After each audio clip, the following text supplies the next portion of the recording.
Zola, come now. Stop acting like a saint. Join us. No, something doesn't feel right. Oh, please. The same girl that captured Master Kojo's heart is now afraid? I didn't capture anyone. I just do my work. Liar. Nah. I swear I didn't charm him. Then why does he look at you like that? You should have stayed in your place.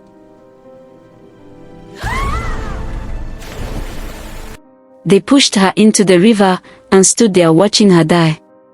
She screamed, begging for help, her voice shaking as the water swallowed her, but no one moved. No one cared. And when the river finally became still, they thought it was over. They thought their secret had sunk to the bottom forever. But they were wrong. Because the river was watching. And sometimes, when a river returns what was thrown into it, it doesn't come back the same. This is the story of Zola, the girl they drowned, who refused to stay dead. In the village of Umozi, people didn't just mind their business, they studied your life like it was their job. If you were poor, life dealt with you harshly, without mercy. But if you were rich, life protected you like something fragile and precious. At the center of it all stood the mansion of Chief Bolonwu, the wealthiest man in the land. And inside that mansion lived his son, Kojo. Tall, calm, and dangerously handsome. The kind of man that made girls forget what they were saying the moment he looked their way. But the one person who didn't chase him was the one he noticed. Zola. A poor girl with nothing but a fragile home and a voice that sounded like it came from somewhere beyond this world. Even when life was hard, she sang. She sang while she walked, while she suffered, while she tried to forget the weight of her reality. Because before her mother died, she held Zola's hand and whispered her final words. No matter what happens to you in this life, stay kind. And Zola obeyed. After her mother was gone, the world became colder. Loneliness wrapped around her like a shadow. With no one left, she went to the Bolonwu mansion to work as a maid. She kept her head down, did her duties, spoke only when spoken to. Quiet, humble, invisible. Until one day, everything changed. Kojo heard her singing. He stopped. And for the first time in a long time, something touched his heart. From that moment, he kept coming back.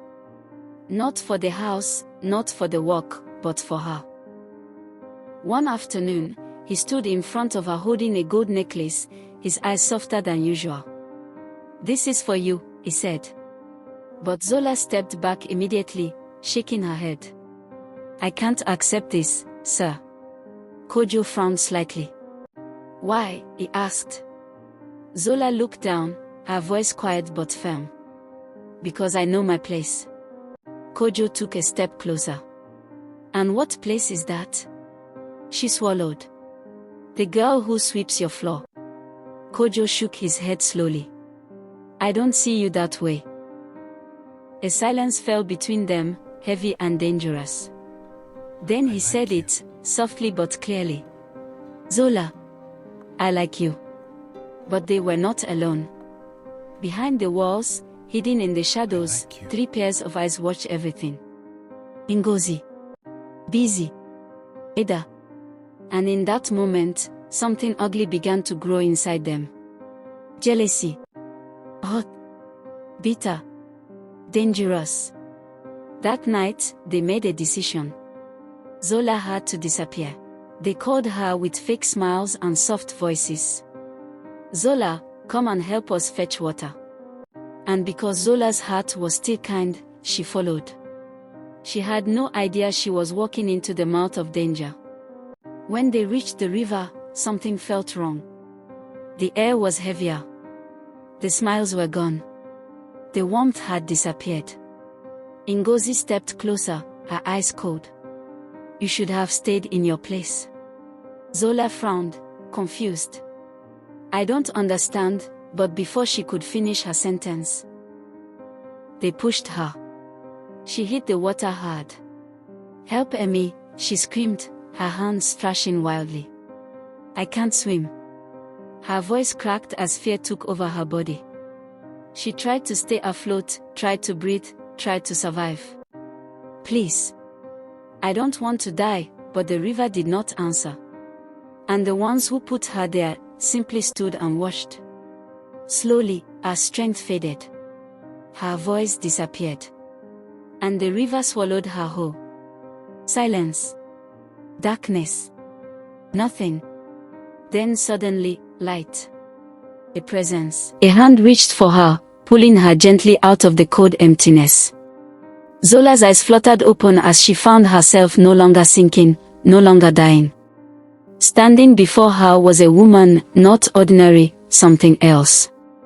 Her eyes glowed like the depths of the ocean, and her hair moved like water itself. "Child, do you know who you are?" the woman asked. Zola's voice trembled. I am Zola." The woman smiled softly, shaking her head. "No, you are more than that." The water around them began to glow, rising with quiet power. "Many years ago," the woman continued, "your mother came to this river. She begged for a child." Zola's heart skipped. "My mother." "And I answered," the woman said. A deep silence followed. "You were never ordinary." Above the surface, the river began to move. Slowly at first. Then violently. "They thought they killed you," the woman whispered. "But what they really did was wake you up. And now, the river is about to give them back what they deserve."